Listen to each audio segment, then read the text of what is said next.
اهلا بيكم وحلقه جديده من بودكاست السوق العقاري، البودكاست الرسمي لتحالف التحالف. زي ما عودناكم احنا كل مره بنستضيف ضيف من اهم الشخصيات في المجال العقاري، بس النهارده معانا شخصيه مميزه جدا لان هو اللي في ايديه الحلول للتسويق المنتج. صاحبنا هو صاحب شركه قويه جدا في مجال التسويق العقاري، مش تسويق عقاري بروكيتش، لا تسويق عقاري يعني معنى كلمه التسويق العقاري، ماركتنج بلان، استراتيجيك بلان، كل التفاصيل الخاصه بالمجال التسويق العقاري. شخصيه من غيرها مش هنعرف نسوق المنتج بتاعنا. اهلا بحضرتك. اهلا وسهلا. اهلا بيك. اشكرك. اهلا بيك باشمهندس محمد. كنا محتاجين نعرف حضرتك للمشاهد وكمان لاعضاء التحالف. طيب، اول حاجه انا سعيد، احب يعني اشكر حضرتك لاستضافتي الاول. احنا اكتر. النقطه الثانيه خليني اقول لك ان انا بشتغل مع التحالف ده بس من زمان قوي، ولكن من غير ما يكون في تحالف. فهي الفكره كلها ان انا شركتي بتشتغل في مجال الاستشارات. انا محمد شكري بشتغل في مجال الاستشارات. كنت عايش بره اولموست 15 سنه من حياتي. اشتغلت في 3-4 اسواق في الدول العربيه تحديدا. متخصص في مجال التسويق من 2000. قبل كده كنت شغال في مجال الكوميونيكيشن وبطلت. يعني حضرتك متخصص في مجال التسويق وهو لسه داخل مصر؟ خليني اقول يعني انا كنت من الناس المحظوظه ان انا يعني عارف اللي هو ايه من بدايه الناس. يعني عارف طارق النور طبعا، طبعا غني عن التسويق، عن التعريف. فتخيل احنا بقى من الناس اللي جت بعديه على طول تاني نخش في المجال. وحظي كان حلو ان انا اشتغلت مع شركات انترناشونال، ساتشي ان ساتشي، برومو 7، شركات كلها عالميه، مع كل الشركات الكبيره. حظي كان حلو، انا دخلت جوه الناس الكبار دول وانا لسه صغير. ده اعتقد من اخر الحاجات اللي ربنا وفقنا فيها ان احنا نكون يعني بنفهم شويه في المجال. طيب خلينا نكون صريح مع حضرتك في الحوار بتاعنا وخليه يبقى بشكل صداقه اكتر. اتفضل. مشكلتنا في المجال ان دايما في ناس بتدعي ان هي بمعرفه علم التسويق.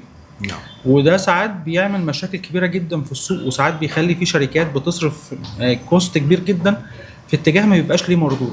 مظبوط. فانت من وجهة نظرك ايه الحلول اللي محطوطة دلوقتي وايه التوجهات اللي موجودة في علم التسويق وازاي نطبقها في السوق العقاري بشكل سليم بحيث ان يرجع مردود على المطور؟ طيب تسمح لي لو بس يعني اعرف نقطة صغيرة لان انا بحب دايما اتكلم فيها الاول وبعد كده اجاوب على السؤال بتاعك بوضوح جدا. النقطة الاولى هي انه انا في التسويق اول حاجة هو علم طبيعي وليه قواعده، ولكن قواعده السوقية ساعات بنهتم قوي بالجانب العلمي او خلينا نقول الاكاديمي، ولا يعني ما بنديش انتباهنا قوي للواقع العملي والتغيرات. فتعالى من هذا المنطلق نبص للسوق باتجاهين. في اتجاه تنظيمي وده يخص الناس الاكاديميين، ودي ناس متخصصه، دكاتره جامعه، ناس عندهم الرولز الاساسيه اللي بيحطوا عنها. خلينا نقول كده اكنهم بيرسموا لوحه، فهم عندهم قواعد الرسم. في ناس مهنيين، انا بعتبر نفسي راجل مهني. المهني ده راجل ممارس بيشوف المشاكل اليوميه وبيتعامل معها. التسويق في مصر مشكلته ان هو، خليني اقول لك بصراحه كده وبكل وضوح بحكم 10 سنين بشتغل في السوق المصري، عامل زي كل حاجه جديده فيها مراهقه. وانا بحب استخدم لفظ مراهقه ده لانه بيعبر عن رغبه وطموح وقوه، وفي نفس الوقت عدم وعي وعدم المام بكل تفاصيل اللعبه. شركات التسويق، حضرتك بتقول الكلمه دي، انا كنت بعاني اول ما اجي اعرف نفسي في مصر. انا بشتغل في التسويق، فقال لي تسويق عقاري او لا، انا في التسويق. فما حدش كان يعني لازم اقول له دعايه اعلان عشان يفهموا ان انا تسويق. ايوه. فكنت مش عارف ارد على الناس اقول ايه، مش عارف صراحه. بس بعد كده خلاص الناس بتتعلم.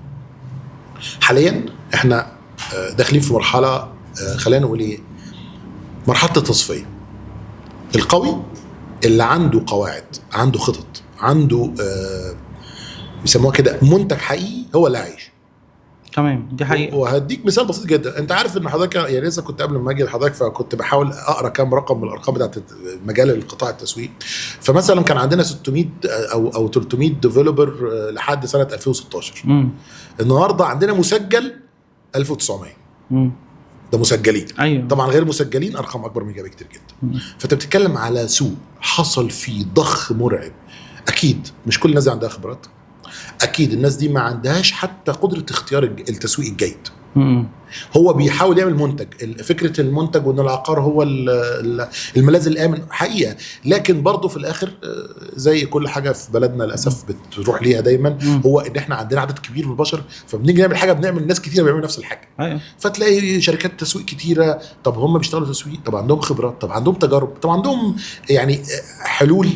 هو المشكله ان في دايما لبس ما بين التسويق والدعايه والاعلان، يعني Yes. زي ما حضرتك ما بتقول، يعني اللي هي الدعايه والاعلان او الميديا عموما هي جزء من قطاع التسويق بالكامل يعني. مظبوط. فالناس فاكره ان هو انا هعمل تسويق، انا بكره هنزل بالاعلانات، هنزل بكره بالاوت دور، بكره هنزل اعلان في التلفزيون، ما انت بس هو مش فاهمين ان هو لازم ابقى ماشي جوه نطاق خطه استراتيجيه للماركتنج عموما وللشركه عموما انا شغال من خلالها يعني. كانت اول تجربه لينا مثلا في 2016 2017 مع شركه من الشركات اللي بتشتغل في مجال الاستيت، ولما جينا سالنا ابتدينا نسال اسئلتنا في الطبيعيه اللي هو حضرتك انت عايز تبيع فين؟ عايز تبيع لمين؟ عايز تبيع بكام؟ فما فيش ولا يعني سؤال يتجاوب عليه. فساعتها قلت له طب بص، عشان اكون انا امين حتى في طرح، انا ما عنديش حل سحري، انا لا املك حل سحري، انا لازم اعيش التجربه وافهم تفاصيلها، بعد كده اقول لك الحلول وعليك اتخاذ القرار، يا اما تنفذ الحل او لا. وفعلا قعد فتره ما اشتغلش معايا، قعد حوالي 6 شهور، رجع بعد شويه يعني ابتدى يكتشف اللي انا قلته، ابتدى يتنفذ، فرجعنا ابتدى نرسم البلان من جديد. فالمشكله اللي بتقع فيها اغلبيه الشركات، عارف ايه حضرتك؟ انا النهارده شفت حضرتك ناجح في البودكاست وانا بعرف اتكلم، ما كلنا بنعرف نتكلم صح، فاجي اروح جايب كاميرا ومايك واقعد اتكلم مع الناس. طب هل انا عندي الخبره بتاعتك؟ هل عندي طريقه سؤال؟ هل انا عندي ثقافه؟ هل انا فاهم الشخص اللي قدامي؟ عارف الموضوع اللي هو مش مجرد ان انا عارف حاجه او بعرف اعمل حاجه معناها ان انا هعرف انجح فيها. دي حقيقه، ودي مشكله بقى في السوق بتاعنا كبيره جدا. ولكن هقول لك على شيء، بعض الاحيان بتوجد تجارب، وده بقى اللي الواحد اتعلمه في العمل المهني بتاعنا. ما ترفضش اي فكره، ولكن تعامل معاها بفطنه وحاول تطلع منها التجارب الافضل. دي حقيقه. ما وصلنا ليه حاليا في سنه 2026 هي مرحله طبعا بعيد عن فكره ان اقتصادات العالم بيحصل فيها مش عارف ايه، على فكره دي بتحصل كل شويه. انت ارجع لورا 10 سنين هتلاقي في مشاكل، وارجع ل 10 سنين قبليها هتلاقي في يعني دايما في مشاكل. انا مش عايز اقول لك 10 سنين، احنا كل 5 سنين بيتعيد نفس الدوره بتحصل موجود يعني 2008 2009 في السعوديه انا فاكر كويس جدا حصلت الازمه العالميه، احنا قعدنا سنتين عايز اقول لك انخفاض حجم الماركتنج بادجت اولموست حوالي 90%. دي كانت حقيقه فعلا، اللي هو احنا قعدنا في البيت خلاص انت، فده طبيعي. طيب سؤال بقى، هو مين اللي بيستمر ومين بيموت؟ ده سؤال مهم، بس كنت انا عايز اساله انا. تبقى حضرتك يعني اللي بيستمر دايما هو اللي عنده خطه، اللي عنده رؤيه، اللي هو بيتعامل مع الواقع زي ما هو. يعني ايه؟ النهارده في ازمه، جميل، انا هقعد ابص على الازمه ولا اقعد اجد حلول؟ لا، هو المفروض اقعد اشوف حلول، عشان هو ده وقت طب انا عندي الانطلاق خطه محطوطه اصلا عشان اتعامل مع الازمه والحلول، ولا انا لسه يعني هخترع؟ كل دي مشاكل للاسف بندفع ثمنها، وللاسف اللي بيدفع ثمنها دايما المستثمر. عكس ما السوق بيصور ان اكتر شخص بيعاني هم اصحاب الشركات، مش عشان هم وحشين او حلوين، لا، لان هو بيدفع دايما ثمن الموضوع.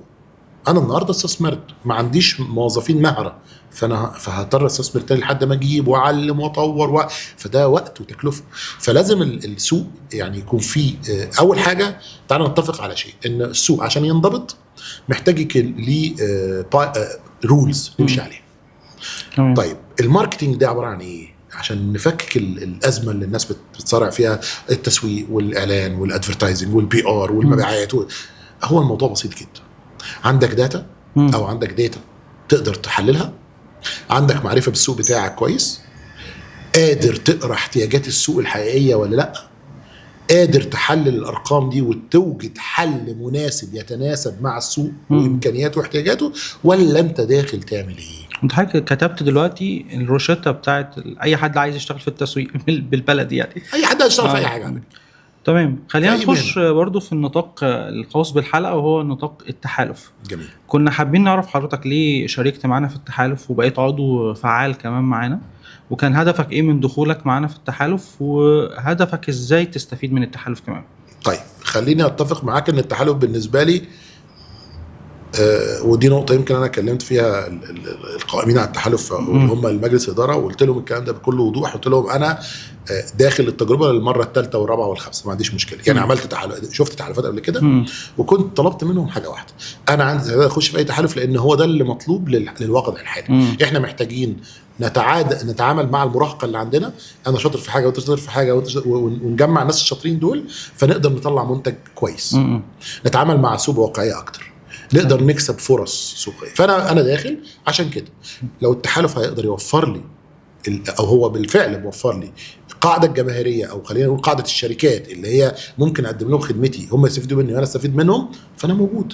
او اي شركه هتبقى طالبه، بالعكس الشركات هي اللي تتهافت انها تخش التحالف. اكيد طبعا، خصوصا ان احنا كمان مش بنتكلم على السوق المصري، هو التحالف كمان بيستهدف السوق العربي عموما وبعض الاسواق الخارجيه بره المنطقه العربيه، فاكيد ده فتحه سوق لحضرتك بشكل كبير يعني. حلو قوي. انا بقى دايما مقتنع بان عايز اما تيجي تفكر، زمان كان في كلمه كده بقولها كنتش فاهمها يعني، او كنت بنسمعها زمان واحنا طلبه، اما يقول لك ايه، ابتدي كبير تفضل كبير. فكنت دايما بقول ابتدي كبير ازاي؟ طب انا معيش فلوس مثلا ان انا عشان اعمل شركه مثلا انترناشونال، فابتدي كبير ازاي؟ اكتشفت ان ابتدي كبير دي معناها فكرك، عقلك. انا بقول لك لو احنا بنفكر على مستوى الميدل ايست فاحنا عقلنا صغير. محتاجين نسوي وورلد وايد. احنا بنعمل منتج. المنتج ده في مانع انه يتباع في الارجنتين؟ لا ما فيش مانع طبعا. في مشكله يتباع في روسيا؟ احنا فعلا بنبيع في المناطق دي، لو انت حضرتك بتتكلم على السوق العقاري، لكن احنا بنتكلم على الخدمات اللي حضرتك بتقدمها لاعضاء التحالف. ما هي ده جزء من كتير يعني. ما ده النهارده ما حد يبقى عايز يخش سوق مثلا فنزويلا مثلا، يعني دي امثله طبعا هي ممكن تكون بعيده عن الواقع. بترول دلوقتي. ففكره حاجه بعيده عن الواقع. انت عايز تخش اي سوق، هتخشه ازاي؟ اكيد طبعا لازم انا ادرسه، اشوف التحليل، احلل السوق بشكل مين اللي يدرسه؟ شركات متخصصه. معلش، والشركات المتخصصه فيها نوعين. فيها شركات انترناشونال ودي الكوست بتاعها عالي، وفي شركات لوكال او الناشونال بتاعتنا اللي هي شركاتنا اللي هي وطنيه. واقول لك على حاجه، ودي يمكن ما اعرفش حضرتك ممكن تكون طلعت عليها قبل كده ولا لا، ودي كلمه انا بقالي فتره وبسمعها من الناس وانا برددها برضه. زمان لو تفتكر من 30 سنه، ما اعرفش يمكن تصغر مني بشويه، بس يعني ما اعرفش انت صغير يعني حضرتك مش كبير او حضرتك كبير امام يعني. تسلم. فكره ان انت من 30 سنه لو جيت بصيت كان بيقولوا ايه، العولمه. والناس كلها رايحه تفتح الاسواق وانت مش عارف ايه. احنا رايحين لمرحله عكسيه. الانغلاق، مش انغلاق، التمركز، اللي هو اعاده التمركز بتاعك، اللي هو الناشوناليتي بتاعتك، المنطقه بتاعتك. فهي النقطه، انت رايح فين؟ عايز تبيع لمين؟ انت عايز تعمل ايه؟ في الاخر احنا ما بنقدرش نخدم الشركه، حتى في شركات التحالف مش عارف تخدمهم الا لما يكون هم عندهم رؤيه، فاحنا نساعدهم في وضع الرولز بتاعت الرؤيه وتحقيقها. فاعتقد ان احنا نقدر نساعد شركات التحالف كتير، مش احنا لوحدنا، ما في شركات كتيره معانا وفي ناس اشطر مننا كمان. من الشركات المميزه اللي موجوده معانا في التحالف في المجال التسويق يعني. ده فضل ربنا، ولكن خلينا نتفق ان دائما في مميزين كتير، وانا ما بيكون في مميزين كتير ده بيديني فرصه ان انا اكون مميز، يعني بشتغل على نفسي اكتر. سوق المنافسه جوه التحالف طبعا. شوف انا دايما مؤمن ان سوق المنافسه يصنع المحترفين، تمام، وسوق الاحتكار يصنع الفشله. دي حقيقة. يعني ما يبقى في سوق شركه كبيره هي اللي مسيطره، تلاقي كل الناس نايمه، لان ما حدش بيحافظ. ما عامل نفسك ليه؟ هعمل ايه؟ فانا مؤمن ان الحوار المنافس اللي بيني وبين الشركات اللي بتقدم نفس الخدمات ده بيخلينا كلنا نرتقي بنفسنا ونبقى افضل. عموما احنا سعداء جدا بانضمام حضرتك معانا، وان شاء الله انا شايف ان المره الجايه واحنا قاعدين هنتكلم عن النجاحات اللي حضرتك عملتها مع التحالف وعملتها من خلال التحالف مع الشركات التانية، وان شاء الله يبقى لقاء مثمر برضو زي اللقاء اللي احنا بنعمله دلوقتي. اشكرك جدا، شكرا جدا يا باشمهندس والله. شكرا. وبهنا نكون وصلنا لنهايه الحلقه. انتظرونا في حلقات قادمه علشان هنكون معانا مستثمرين وكمان خبرات كبيره جدا في السوق العقاري المصري والعربي عشان نستفيد من خبراتهم. سلام.